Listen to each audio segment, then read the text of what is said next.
Praise God for this day. Dear Heavenly Father, I pray for this Bible study. I pray that it blesses everyone that can hear it. Father God, I pray that the chains of bondage from teachers of iniquity from the past just be broken, that we can get through generational curses, that we can remember that he whom the Son has set free is free indeed. We pray this in Jesus' name. Amen. You'll have to forgive me. I gotta pause from time to time because these flowering trees are really doing a number on my nose. Alrighty. We're just gonna get to it. And for this one, we're only going to be looking at Genesis 10 and just verse 6. I was going to do more, but there's some rather intense teachers of iniquities and history hijackers all up in here. So we're going to flex our discernment skills and have us a go at this. So I'm going to start here in verse 6 here.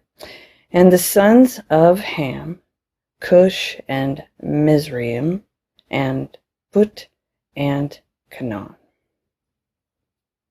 So we're going to check out these guys, Ham, Cush, Mizraim, and Put and Canaan. So we'll start over here in this intralinear.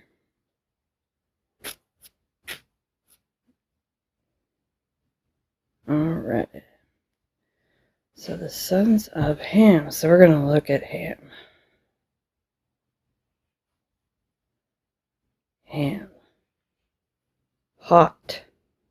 The second son of Noah, father of Canaan, and of various peoples which were inhabitants of southern lands, in late usage a collective name for Egyptians. The place where Chedorlaomer smote the Zuzim, probably in a territory of Amorites, Gilead, east of Jordan.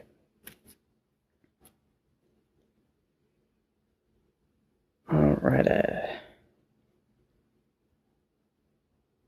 we'll look down here in this lexicon. A name of Egypt, properly its domestic name amongst the Egyptians themselves, but however so inflected that the Hebrews supposed Ham, the son of Noah, to have been the ancestor of the Egyptians amongst other nations.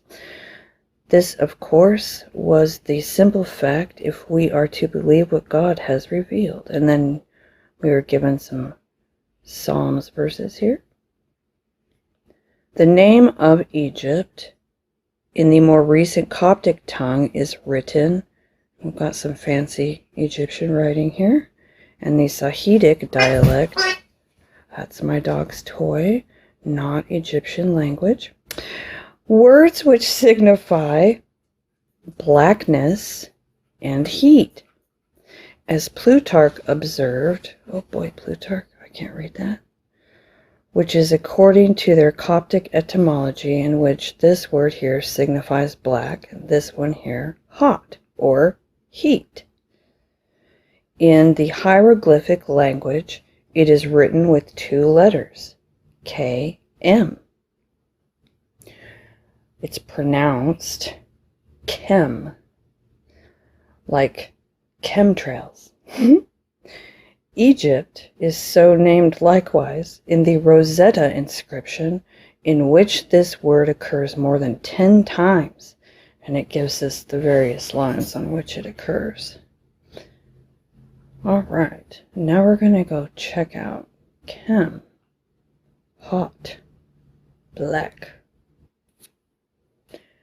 The ancient Egyptian name of the country was Kemet, which means black land, likely referring to the fertile black soils of the Nile floodplains, distinct from the desert or red land of the desert.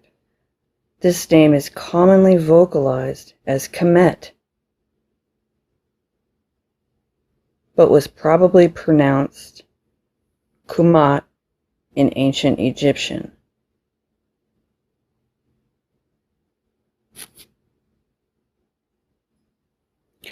This is the little nifty symbol for Kemet. He's got this thing that looks like a flying saucer over an X and an owl and this little jaggedy thing. Now we'll take a little bit closer look at the Nile River and consider this black land. Alright, the fertile richness of the Nile River Valley that floods every year and deposits all the silt-rich soil all over this land, rejuvenating it, enabling all this farming for thousands of years.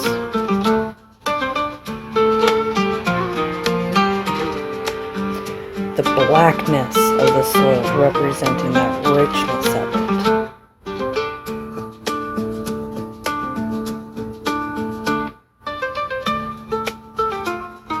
Enabling all of these people to live upon this land.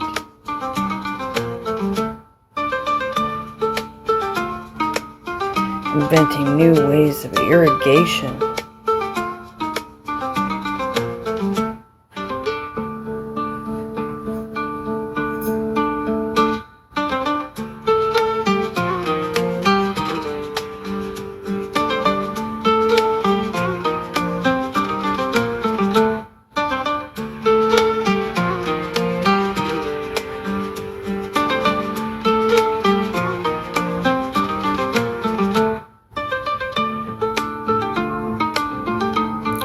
And flood control.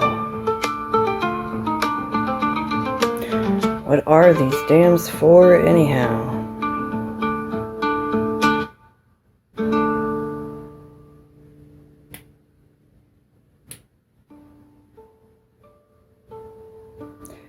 This was a result of the Aswan Dam.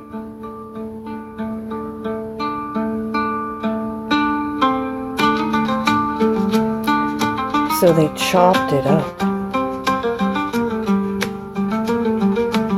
and relocated it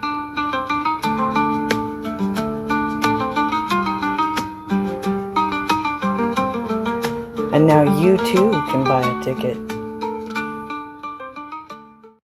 Now we certainly do not give any honor to the gods of Egypt. We know we serve the one true God, but we're here pointing a finger at the teachers of iniquity in this.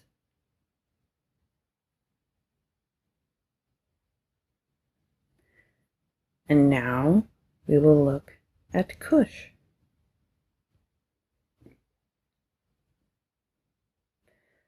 Cush. Black. A Benjamite, mentioned only in the title of Psalm 7, the son of Ham and grandson of Noah and the progenitor of the southernmost peoples located in Africa. The peoples descended from Cush, the land occupied by the descendants of Cush, located around the southern parts of the Nile, Ethiopia.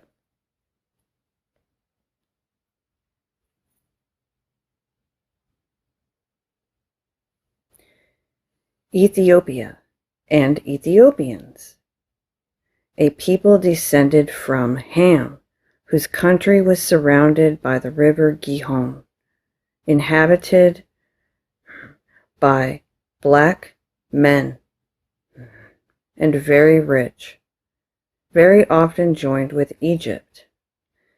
All right here, after it says black men, we are given a little notation here. It says Jeremiah 13:23. So we're going to go and have us a look over there. Alrighty. Jeremiah 13:23. This is what it says to us in English. Can the Ethiopian change his skin, or the leopard his spots? Then may ye also do good that are accustomed to do evil. So we're going to look a little bit closer at this.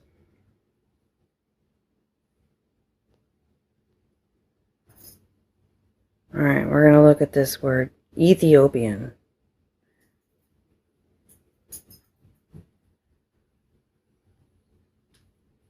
And here it says, Cushi. Maybe we could say it like a Cushite. Or Ethiopian. See Cushan.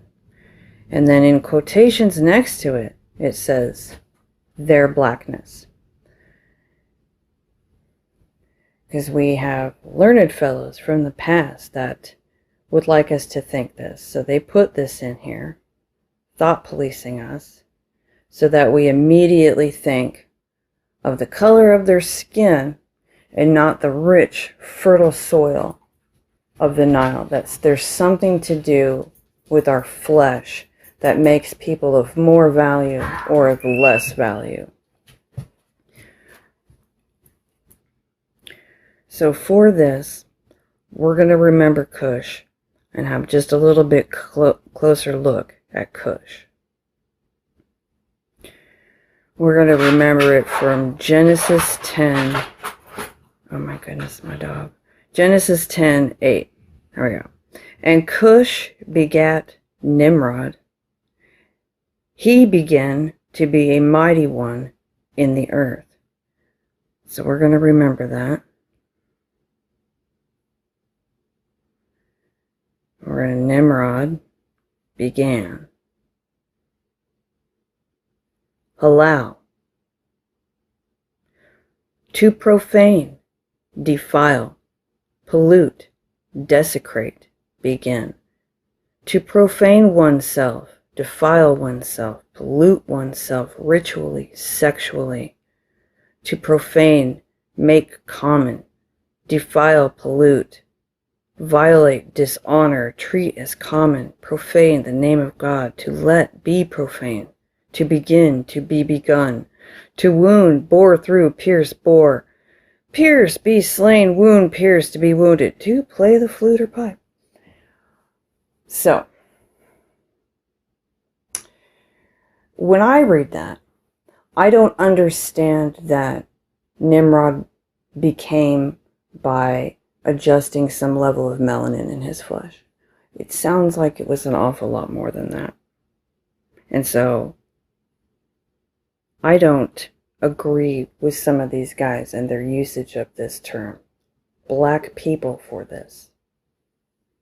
I'm of the opinion we are one race humans.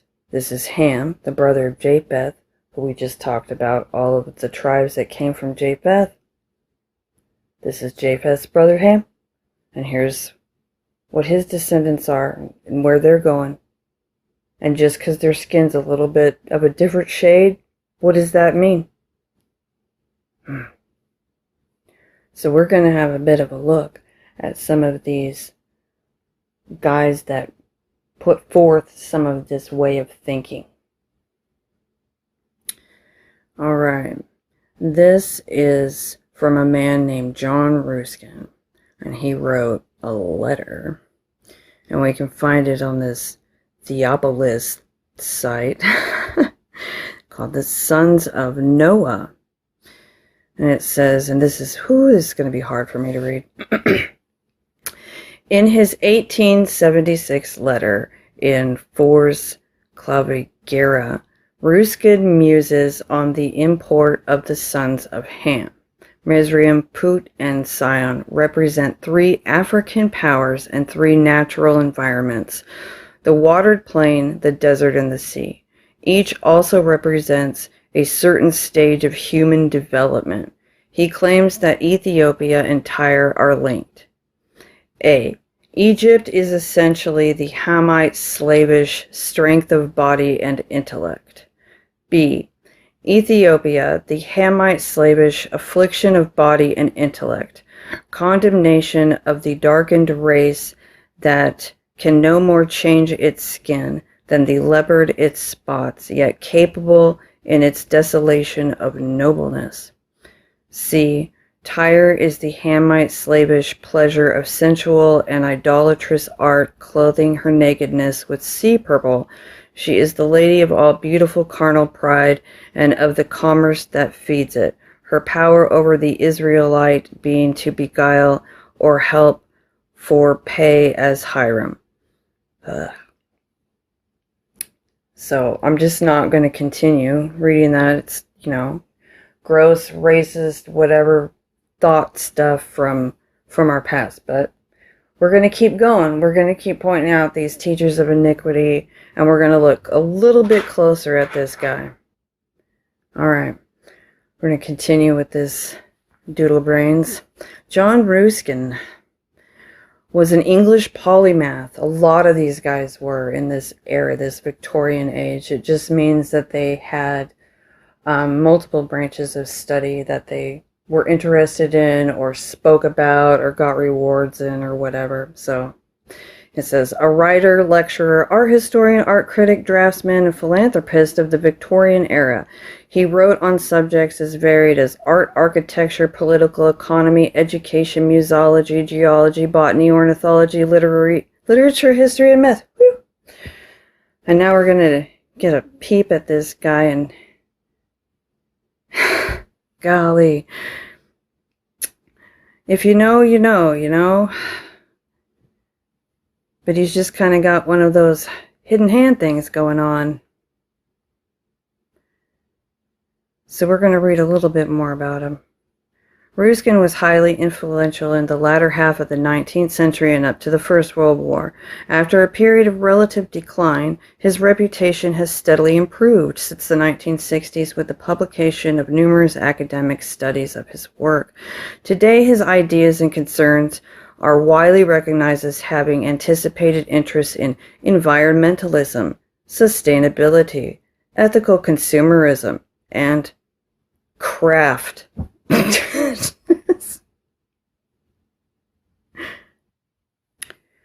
And now we're going to skip down here just a tad to controversies.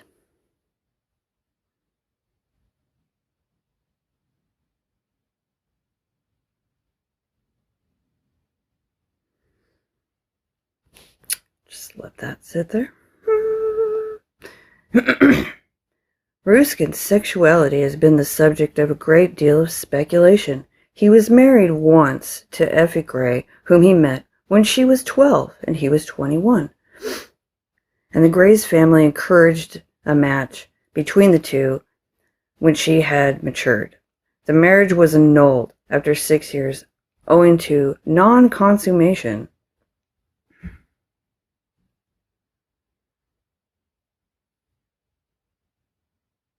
He was disgusted with her.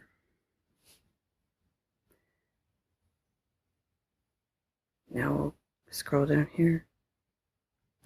Ruskin's later relationship with Rosa began on the 3rd of January, 1858, when she was 10.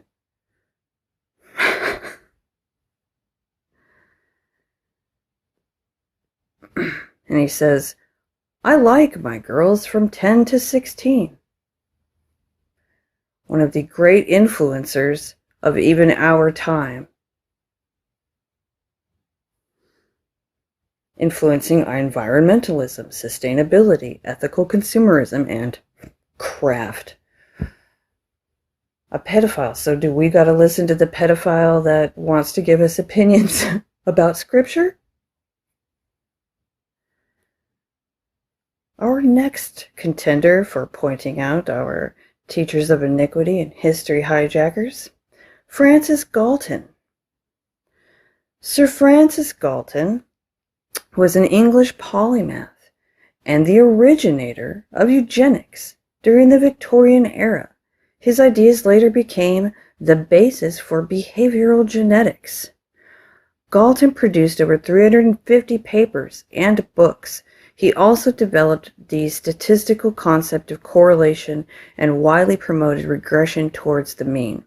He was the first to apply statistical methods to the study of human differences and inheritance of intelligence, and introduced the use of questionnaires and surveys for collecting data on human communities, which he needed for genealogical and biographical works and for his anthropometric studies. He coined the phrase nature versus nurture. His book Hereditary Genius was the first social scientific attempt to study genius and greatness. As an investigator of the human mind, he founded psychometrics and differential psychology, as well as the lexical hypothesis of personality. He devised a method for classifying fingerprints that proved useful in forensic science. He also conducted research on the power of prayer, concluding it had none, due to its null effects of the longevity of those prayed for. His quest for the scientific principles of diverse phenomena extended even unto the optimal method for making tea. As the initiator of scientific meteorology, he devised the first weather map, proposed a theory of anticyclones, and was the first to establish a complete record of short-term climatic phenomena on a European scale. He also invented the Galton whistle for testing differential hearing ability. Galton was knighted in 1909 for his contribution to science. He was Charles Darwin's half-cousin. In recent years, he has received significant criticism for being a proponent of social Darwinism, eugenics, and biological racism. He was a pioneer of eugenics, coining the term itself in 1883. Both the Galton and Darwin families included fellows of the Royal Society and members who loved to invent, and in their spare time, both Erasmus Darwin and Samuel Galton were founding members of the Lunar Society of Birmingham. Neat. According to the records of the United Grand Lodge of England, it was in February 1844 that Galton became a Freemason at the Scientific Lodge held at the Red Lion Inn in Cambridge, progressing through the 3 Masonic degrees. Here's our friendly neighborhood Freemason, Manly P. Hall, here to remind us.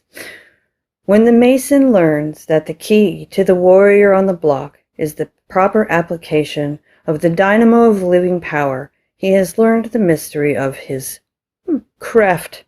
The seething energies of Lucifer are in his hands, and before he may step onward and upward, he must prove his ability to properly apply energy. Thank you, Freemasonry.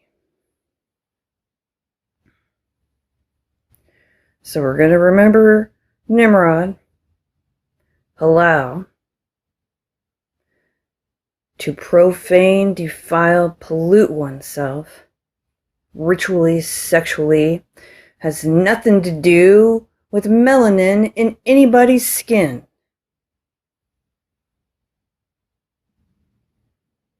Now we're going to remember Jeremiah 13:23 one more time. Can the Cushite, can Nimrod change his skin?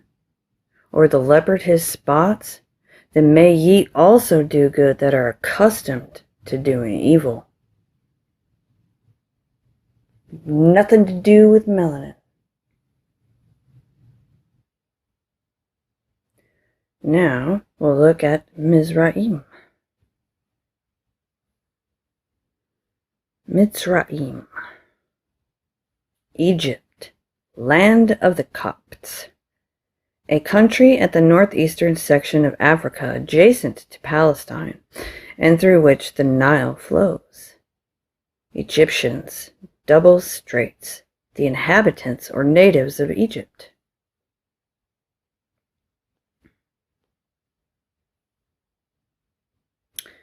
Dual, Egypt, the land of Egypt, This is both Lower Egypt, Upper Egypt, and the Egyptians. Mitzrayim, though, for me, there seems to be that notion that God keeps that remnant alive. Because with that word Copts, I know that there's Coptic Christians and Coptic Jews and Coptic Catholics. And the thing that they all have in common is the one true living God. Like they just remembered it. Like there's just some memory of it. And I think that's really neat. And now we'll take a look at Put. Put. Put or Put, a bow, a nation and people of northern Africa, probably Libyans.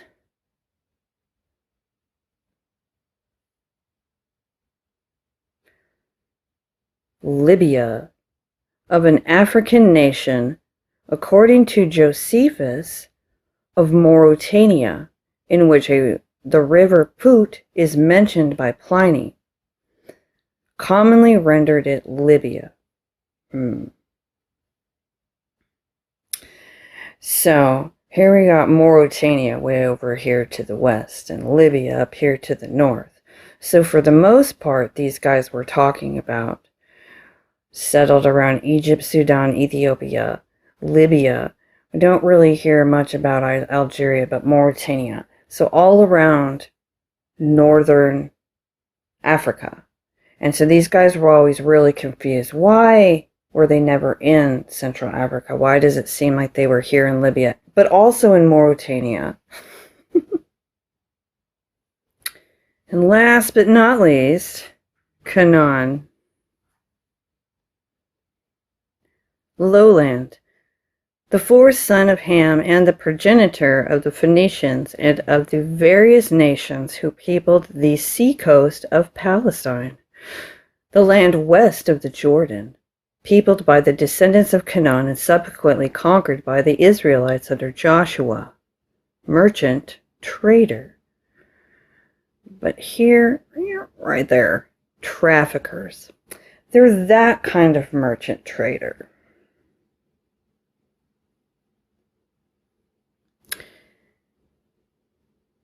Canaan, a son of Ham, ancestor of the nation of the Canaanites, the land of the Canaanites, the depressed low region. Phoenicia, the northern part of Canaan, situated at the base of Lebanon. The inhabitants which call themselves upon their coins, by the Greeks they are called, it looks like it says phony. Also a colony of the Phoenicians. Alright, so we're going to take a look at this. Why these guys chose to settle all around northern Africa, but not in the middle of it. Because I reckon it's the same reason why you would not have been able to live there either.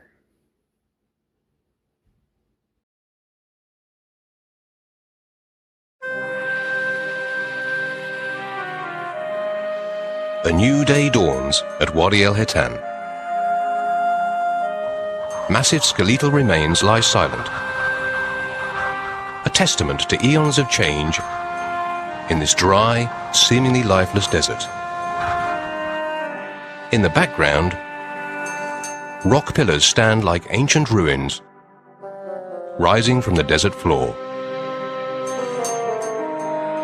Beyond the wadi and its geological splendors lie unspoilt natural phenomena. A variety of landscapes in the endless sands, from long, sinuous dunes to rugged cliffs to gem-like oases. This land holds the vast wealth of past inhabitants, a wealth extending back before the birth of civilization. Our story takes us to a distant past, when the Sahara Desert was partially covered by an ancient sea.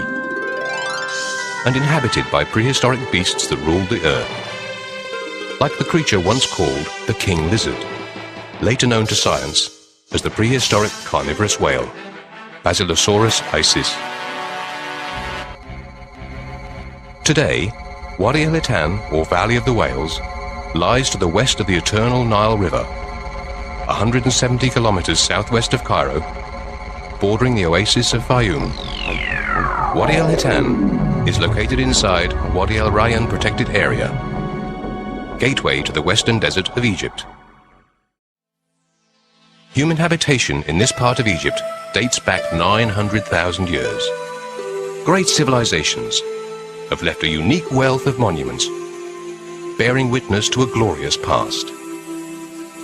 Archaeological sites of global importance abound, and even today, new discoveries are being made.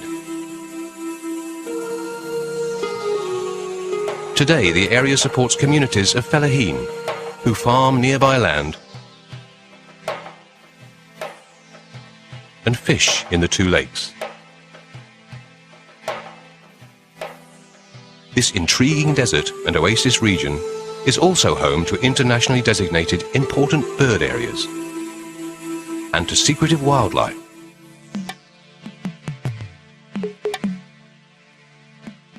Like the fennec fox, the world's smallest fox species. The valley was once the site of an ancient sea, which extended far south of today's Mediterranean.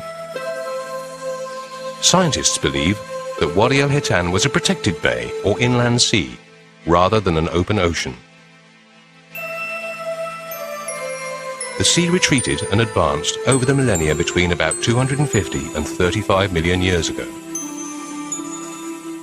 The valley's history is revealed in the contrasting bands of sandstone, limestone, and shale formations that indicate changing environments and climatic periods. A geological survey of Egypt visited the valley in 1902 to 1903 and recorded the existence of fossilized remains.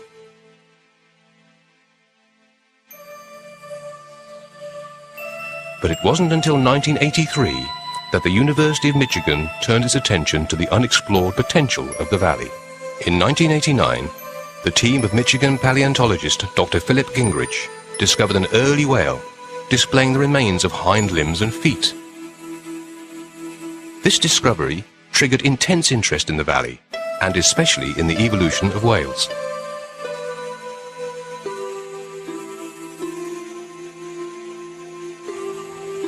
Wadi el-Hitan is unique for the number and concentration of its fossils, which have helped answer important questions about the evolution of life on Earth. A total of 379 whale fossils have been found, comprising 3 different species dating back 40 million years.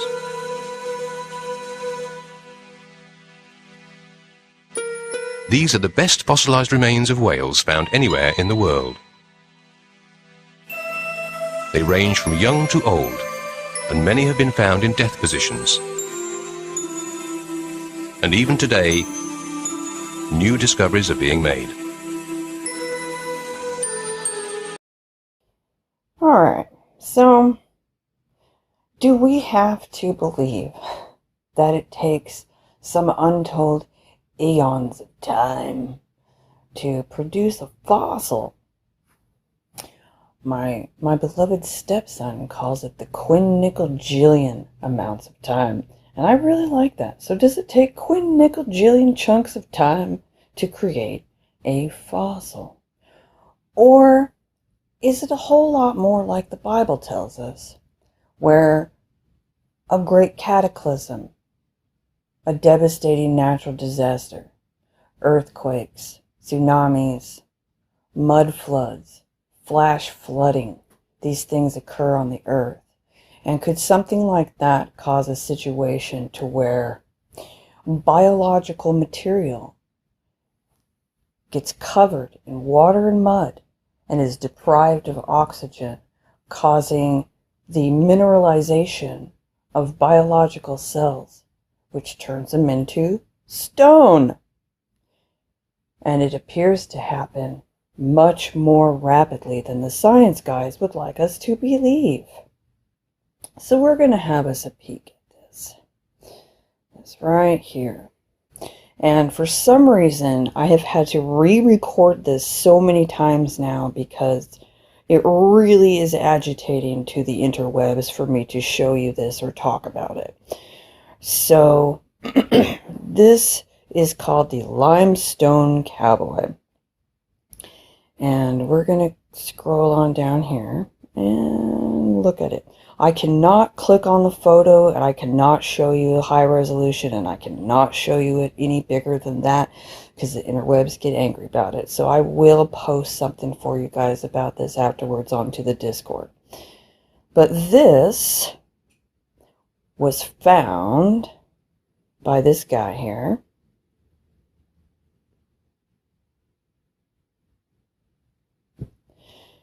And it is exactly what it appears to be.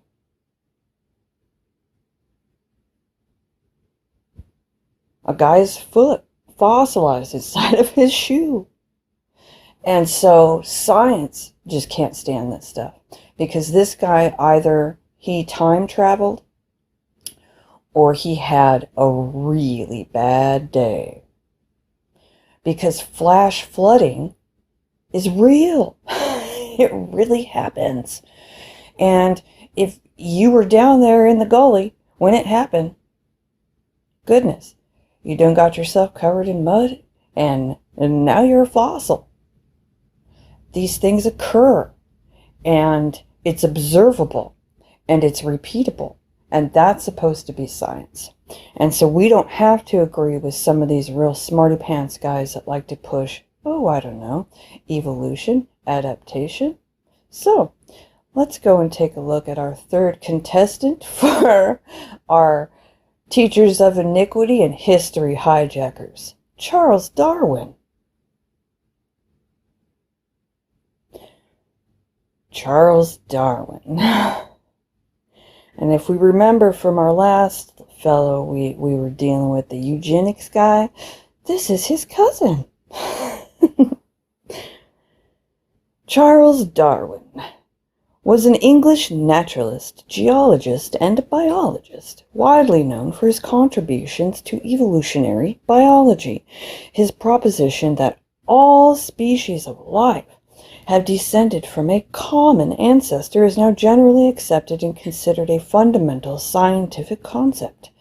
In a joint presentation with Alfred Russel Wallace, he introduced his scientific theory that this branching pattern of evolution resulted from a process called natural selection, in which the struggle for existence has a similar effect to the artificial selection involved in selective breeding. Darwin has been described as one of the most influential figures in human history and was honored by burial in Westminster Abbey.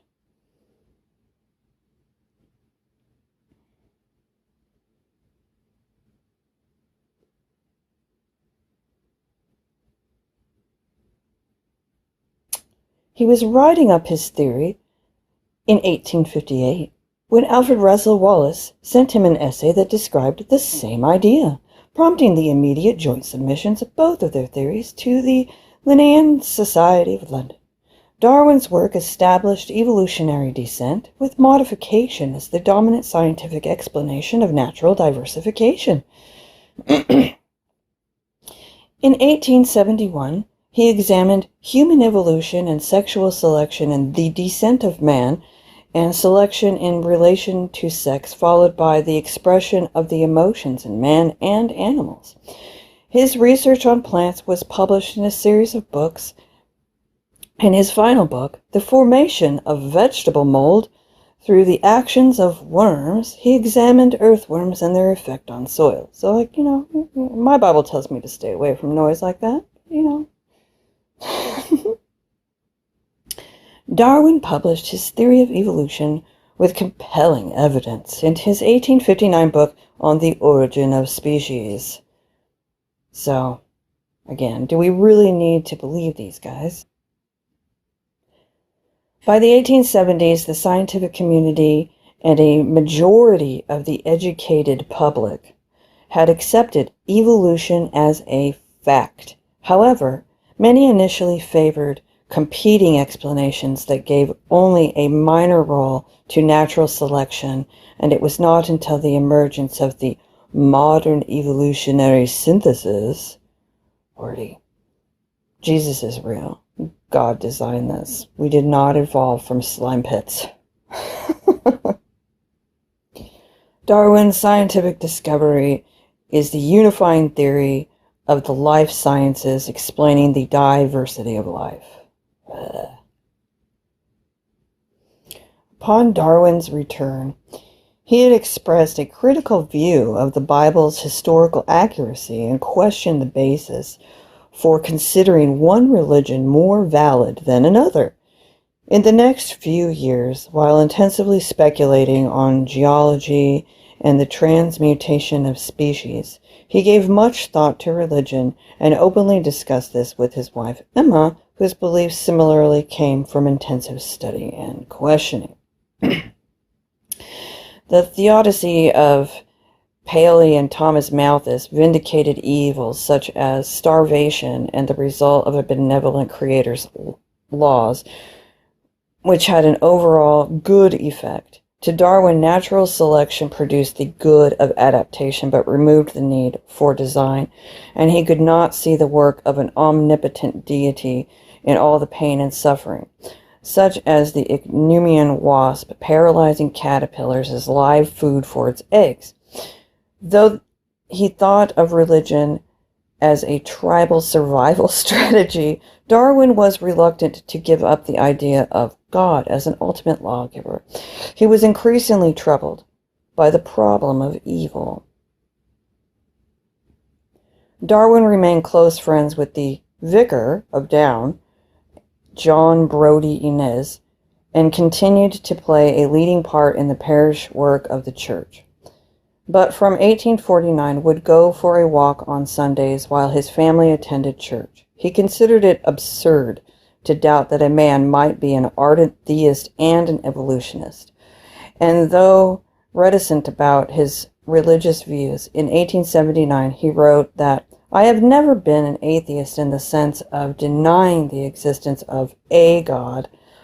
I think that generally an agnostic would be the most correct description of my state of mind."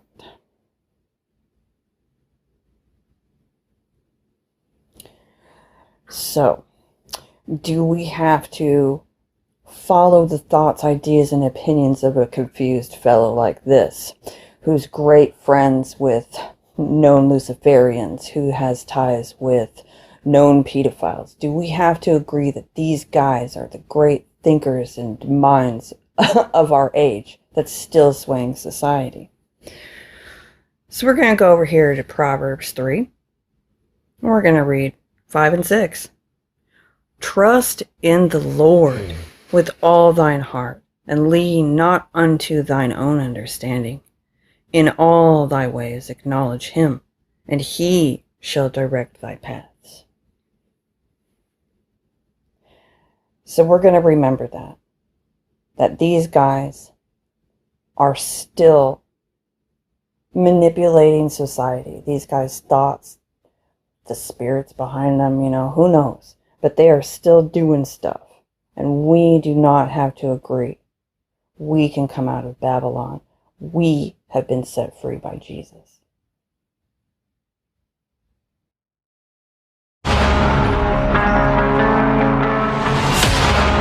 Tonight, Will not replace us! from Charlottesville to Pittsburgh, Fowler stormed into this synagogue and said, "I just want to kill Jews." an ongoing investigation He's identifying Jews as a threat to our people.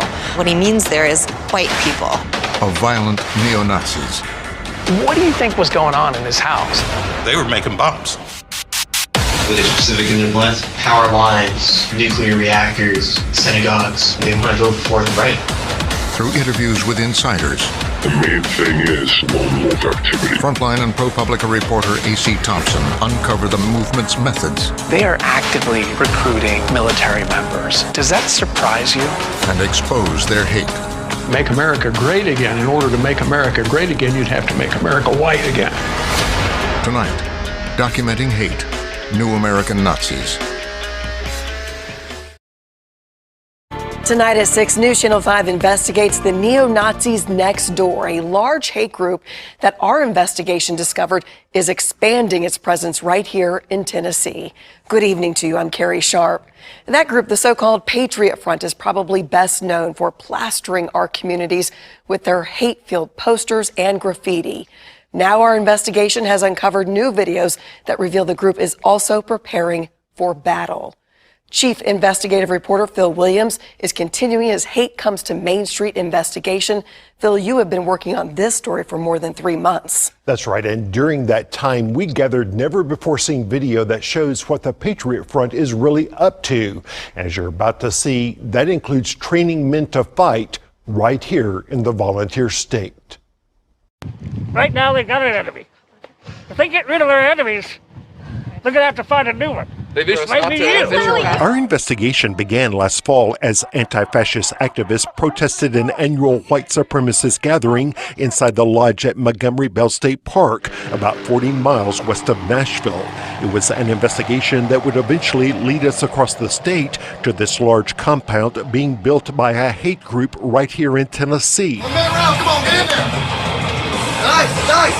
A compound where members train for battles that sometimes play out on the streets of America. These are smart, observant, thoughtful Americans who see that our country is going in the wrong direction and has been going in the wrong direction for decades. Organized hate groups in the country, known for their flash mob protests that suddenly spring out of the backs of rental trucks, members wear white gaiters to hide their faces. Their flag-waving marches are designed to present an image that also hides the hate behind their cause.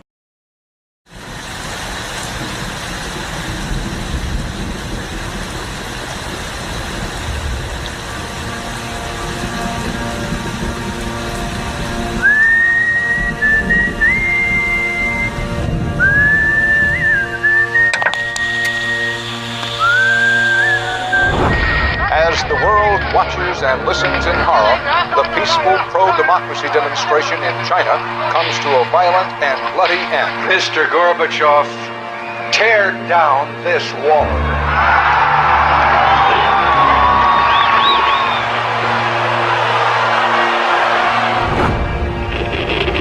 Wolves hiding nearby, whispering do or die around me.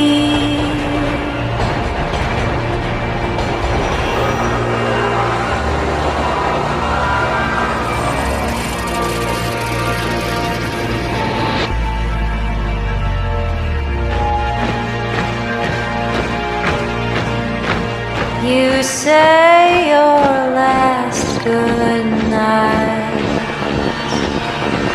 while I get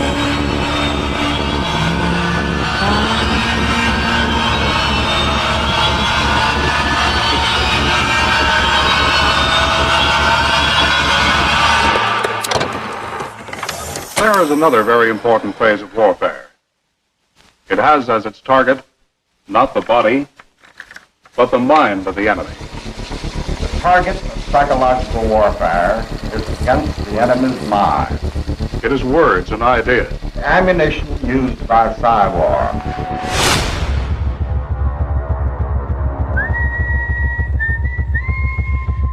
Its mission is to influence the thoughts of the enemy soldier, and at the same time is expected and encouraged to study foreign languages and the social sciences such as history, economics, and sociology. He must have a broad and sympathetic understanding of all phases of human experience. gripping at my skin, the walls of night closing. But the use of this force as an integral part of combat has now taken on new form. As I wait to say my last goodbye.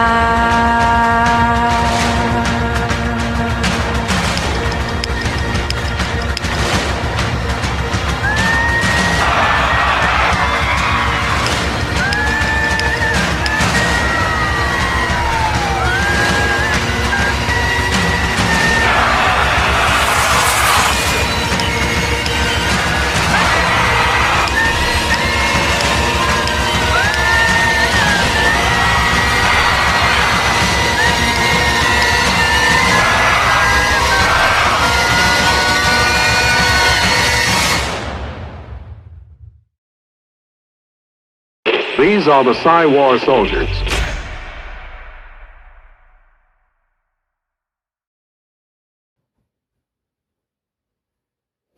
And now we're going to remember John 8:36. If the Son therefore shall make you free, you shall be free indeed. Free from the lies that the liars tell, free from the deceptions. So we're going to pray, Father God, we pray that you free us from all of these things that these people put before us, that we know we have no fear, that we know we have no doubts, that we know we stand upon the rock of our salvation. And we are set free because the Son set us free. We are free indeed. Amen.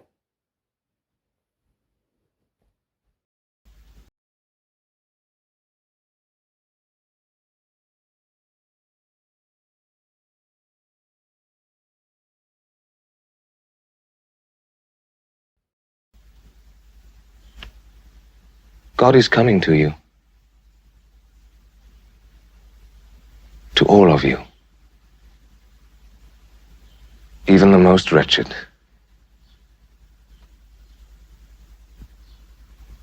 Do not shut the door in his face.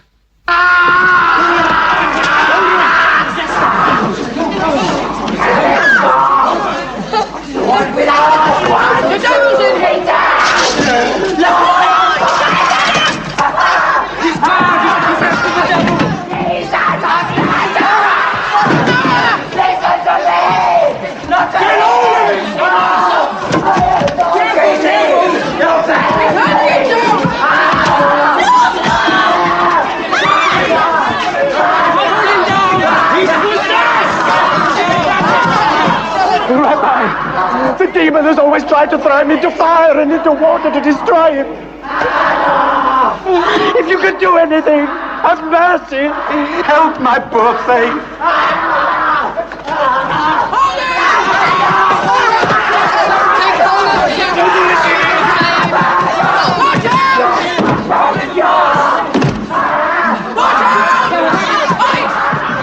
Satan!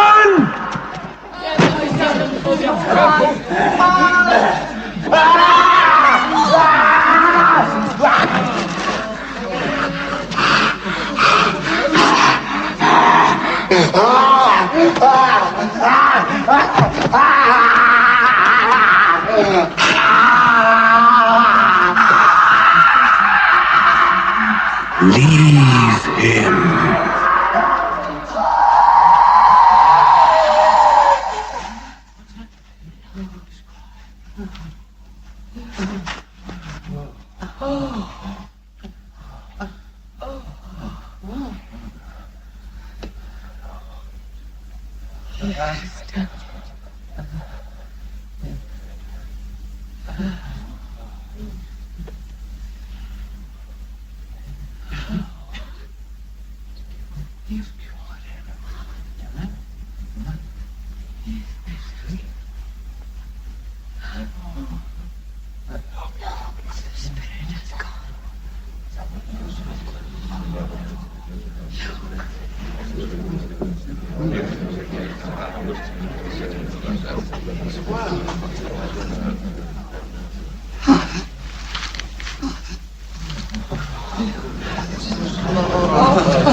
My son, my son.